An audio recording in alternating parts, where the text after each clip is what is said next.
এই হচ্ছে আমাদের সন্তোষ মিত্র স্কোয়ারের লাস ভেগাসের স্পেয়ার। প্যান্ডেলের বাইরে লাইটিং এর কাজ শুরু হয়ে গেছে। আমরা এখান থেকে দেখতেই পাচ্ছি বাইরে যে গোল আকারটা যেটা আছে তার দেখতে পাচ্ছ এটা উপরে প্লাই, আর ভিতরে যেটা গোল আকার যেটা হবে এটা হচ্ছে ভিতরের প্লাই। পেন্সিল দিয়ে দেখতে পাচ্ছ স্ক্র্যাচ করছে, মানে এই স্ক্র্যাচের মাপেই এই লাইটিং গুলোকে সব সেটিং করা হবে। ভিতরের কাজ কবে থেকে শুরু হচ্ছে? ভিতরের কাজ শুরু হয়েছে, তারপর একটু এই বাইরের মার্কিং এর জন্য বন্ধ আছে, আর কাল থেকে শুরু হয়ে যাবে। আচ্ছা, এখন ঠিক আমি দাঁড়িয়ে আছি সন্তোষ মিত্র স্কোয়ারে, ঠিক পুজো প্যান্ডেলের সামনে। প্যান্ডেলের কথা যদি আমি বলি, এরকম ধরনের প্যান্ডেল আজ পর্যন্ত তোমরা প্যান্ডেল জগতে কোনোদিন দেখোনি। তোমরা ভাবছো এরকম ধরনের কথা আমি কেন বলছি। আগে তোমাদেরকে দেখিয়ে দিই যে প্যান্ডেলের কাজটা কতটা এগানো হয়েছে, তারপর তোমাদেরকে প্যান্ডেলের বিষয়ে এক এক করে বোঝাবো যে এই কথাটা আমি কেন বললাম। এই হচ্ছে আমাদের সন্তোষ মিত্র স্কোয়ারের লাস ভেগাসের স্পেয়ার। দেখতে পাচ্ছ কতটাই না কাজ এখন এগানো হয়েছে।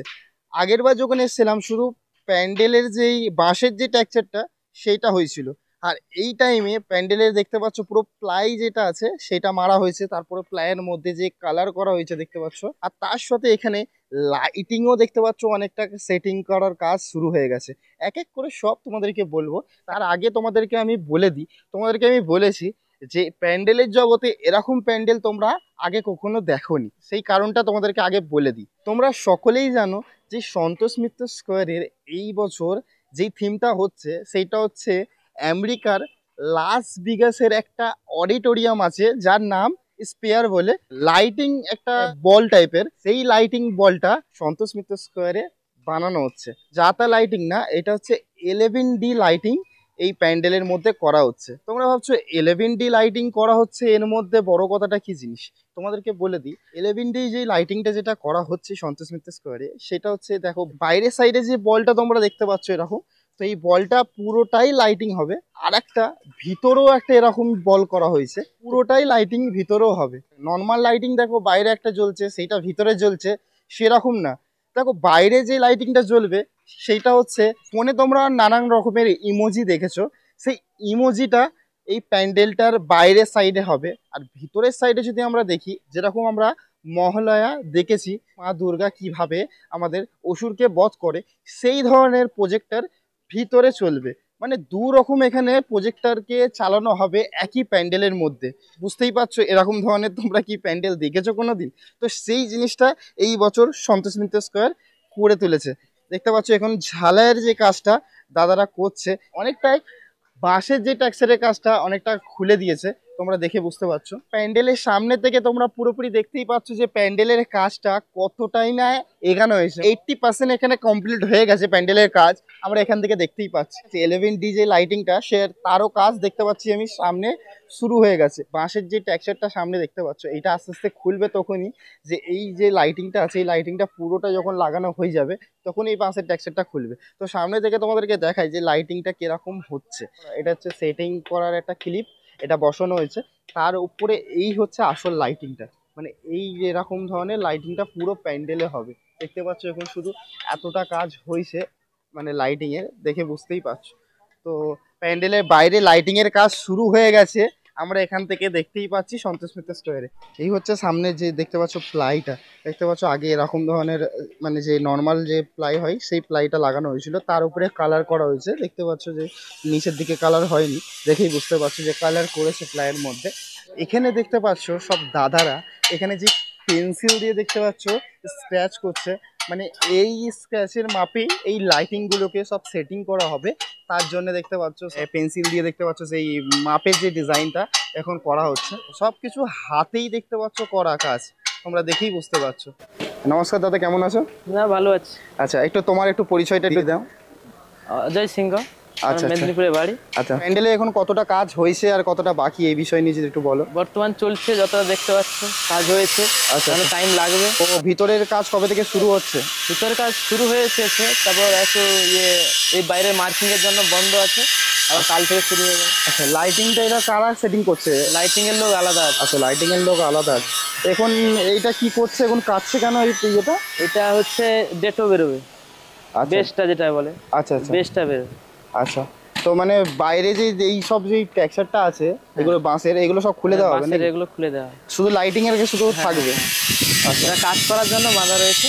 আচ্ছা, কাজ শেষ হয়ে গেলে খুলে দেওয়া আর কতদিনের মধ্যে কাজ পুরো কমপ্লিট হয়ে যাবে? হয়ে যাবে মহলা আগের দিন পর্যন্ত মহলার আগে পুরোটাই কমপ্লিট হয়ে যাবে। দেখতেই পাচ্ছি অনেকটা কাজ হয়ে গেছে, এই মার্কিং হয়ে গেলেই এবার লাইটিং এর সেটিং এর কাজ শুরু হয়ে যাবে, তাই তো? Marking শেষ হলেই কাজ শুরু আচ্ছা, হবে। কতদিন চালু হয়ে গেছে? আচ্ছা আচ্ছা, তো কতদিন ধরে কাজ চলছে? চলছে আমাদের প্যান্ডেলের কাজ চলছে 2 মাস হয়ে গেল। 2 মাস হয়ে গেছে। এখন কি লোহার যে টেক্সচারের কাজ মাঝে এখন কিছু বাকি আছে নাকি? হ্যাঁ টুকটাক বাকি আছে, ওগুলো করতে হবে। আচ্ছা, টুকটাক যেখানে ছেড়ে রেখেছে ওগুলো কমপ্লিট করতে হবে। ভিতরেও কালার হবে প্লাইয়ের হ্যাঁ, মধ্যে? ভিতরেও কালার হবে। সেম যেরকম বাইরে হচ্ছে এরকম হ্যাঁ, ভিতরটা হবে? ভিতরটাও কালার। বাইরে থেকে দেখতে পাচ্ছ কিরকম সকল মিস্ত্রিরা জোর কদমে এখানে কাজ করছে। আর তার সাথে তোমাদেরকে বলে দিই, এখানে দেখতে পাচ্ছ ইট নিয়ে আসা হয়েছে অনেক, দেখতে পাচ্ছ এখানে এখানে তার সাথে ওখানে টোটালি ইট। এই যে মানে ভিতরে দেখতে পাচ্ছ পুজো মণ্ডপের ভিতরে ইটগুলো সব সেটিং করা হবে নিচে, তার সাথে মনে হচ্ছে বাইরেও সেটিং করা হবে টোটালি এর ওপরে ইট, যেটা আমরা প্রত্যেক বছর দেখে রয়েছি। সেই জিনিসের জন্যই ইটগুলো নিয়ে আসা হয়েছে, মানে আস্তে আস্তে নিচে সেটিং করা হবে। আর পুজোটাও অনেকটাই সামনে চলে এসছে, তো প্যান্ডেলের সাথে এইসব জিনিস তো অনেকটাই তাড়াতাড়ি আবার হবে আস্তে আস্তে। এই যে প্যান্ডেলটা দেখছি, এই প্যান্ডেলের মধ্যে যে লাইটিংটা আছে, সেই লাইটিং এর প্রথম যেই লাইটটা জ্বলবে এখন কিন্তু সেইটা আমার চ্যানেলেই সব থেকে প্রথম দেখবে কিন্তু তোমরা। তো যারা যারা আমার চ্যানেলে নতুন দেখছো তো তাড়াতাড়ি গিয়ে সাবস্ক্রাইব করে নাও আমার চ্যানেলটা। চলো আমরা আস্তে আস্তে প্যান্ডেলের ভিতরের সাইডে যাই, দেখাই তোমাদেরকে। এই হচ্ছে সন্তোষ স্কোয়ারে প্যান্ডেলের ভিতরটা।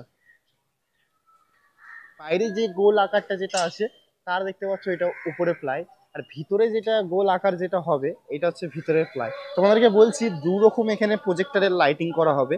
তো তার জন্য দেখতে পাচ্ছ ভিতরে একটা গোল একখানা ওয়াল ভিতরেও তোমরা দেখতে পারবে, যেটা আলাদা টাইপের এখানে লাইটিং প্রজেক্টর কাজ হবে। তো তার জন্য দেখতে পাচ্ছ এই দেখো প্লাই, মানে এখান থেকে শুরু হচ্ছে আস্তে আস্তে, এটা পুরোটাই রাউন্ড হয়ে পুরোটাই ঘেরা হবে এই ভিতরে। বুঝতে পারছো, বাইরের লাইটিং আর ভিতরের লাইটিং দুটোই আলাদা হবে, তোমাদেরকে বললাম। এখানে দেখতে পাচ্ছ প্লায়ের কাজ শুরু হয়ে গেছে, তোমরা দেখেই বুঝতে পারছো যে কি হচ্ছে আর কিরকম হতে চলেছে। তো পুরো দেখতে পাচ্ছ ভিতরে লোহার টেক্সচারটা পুরোটা হয়ে গেছে কাজ, শুধু প্লাই মারার কাজটা, তারপরে রং করে এর উপরে লাইটিং এর কাজটা হবে। মাতৃ প্রতিমা প্রত্যেক বছর এই ঢিপির ওই কোনার সাইডে থাকে, তো এই বছর এগিয়ে এসছে, তার কারণ হচ্ছে প্যান্ডেলের যে রাউন্ডটা আছে রাউন্ডটাকে এগিয়ে নিয়ে এসছে। এগাবার সাথে মাতৃ প্রতিমা পুরো রাউন্ড ভাবে বসবে, মানে মা দুর্গা সেন থাকবে, ওনার ছেলে মেয়ে একটুখানি রাউন্ড শেপে ঘুরে আসবে, যেরকম প্যান্ডেলের যেরকম টেক্সচার অনুযায়ী এরকম ধরনেরই বসানো হবে। ভিতর থেকে যে গোলটা যদি তোমরা দেখো তাহলে বুঝতে পারবে ভিতরটার কিন্তু বিশাল বড় গোল যেটা আছে বলটা সেটা করা হচ্ছে। তার সাথে যে বাইরের যে লাইটিংটা চলবে তার পাওয়ার আর ভিতরে যে লাইটিংটা চলবে তার পাওয়ার দুটো একটু আলাদা হবে। তার কারণ হচ্ছে বাইরের লাইটিং এর পাওয়ার বেশি হলে কোনো সমস্যা নেই, কিন্তু ভিতরে মানুষরা থাকবে যারা দেখবে তাদের জন্য চোখে না লাগে, তার জন্য ভিতরে যে লাইটিং এর পাওয়ারটা একটু কম হবে। তো তোমরা বুঝতেই পারছো, বাইরে থেকে ভিতর পর্যন্ত টোটাল প্যান্ডেলের ইনফরমেশন তোমরা পেয়েই গেছো, এরকম কাজ হচ্ছে কতটা কাজ বাকি টোটাল ইনফরমেশন। শ্রীভূমি স্পোর্টিং ক্লাবে কালকেই চলে এসছে মাতৃ প্রতিমা, তো সেটা আমি কভার করতে পারিনি, সেটা আমি খুবই আফসোস করছি, কারণ রাতের বেলায় ওনাদের ঠাকুর আসে, তো ওই টাইমে রাত্রির 12টা 1টা বেজে যায়, তো ওই টাইমে সত্যি গাড়ি ঘোড়া পাওয়া খুবই মুশকিল, তাই জন্যে আমার যেতে পারিনি। তো সন্তোষ মিত্র স্কোয়ারে যবে মাতৃ প্রতিমা আসবে সেইটা আমি আশা করি আমি থাকবো, তার কারণ হচ্ছে সন্তোষ মিত্র স্কোয়ারের প্যান্ডেলটা আমার খুবই কাছের প্যান্ডেল, তার কারণ আমি এখানেই সামনেই থাকি। তো সন্তোষ মিত্র স্কোয়ারে টোটালি মানে ইনফরমেশন আমার কাছে আগে আসে, তার কারণ হচ্ছে পুজো প্যান্ডেলের আমি মেম্বার থেকেই পুজো প্যান্ডেল আমি ছোট থেকে দেখে আসছি, বুঝতেই পেরে গেছো। তো যা হোক, তো কেমন লেগেছে সন্তোষ মিত্র স্কোয়ারে এই ব্লগটা অবশ্যই আমাকে কমেন্ট করে জানাবে। নেক্সট ব্লগে খুবই তাড়াতাড়ি তোমার সাথে দেখা হচ্ছে, ততক্ষণ সকলে সুস্থ থেকো, ভালো থেকো, আর আমার ব্লগ দেখতে থেকো। চলো টাটা, বাই বাই।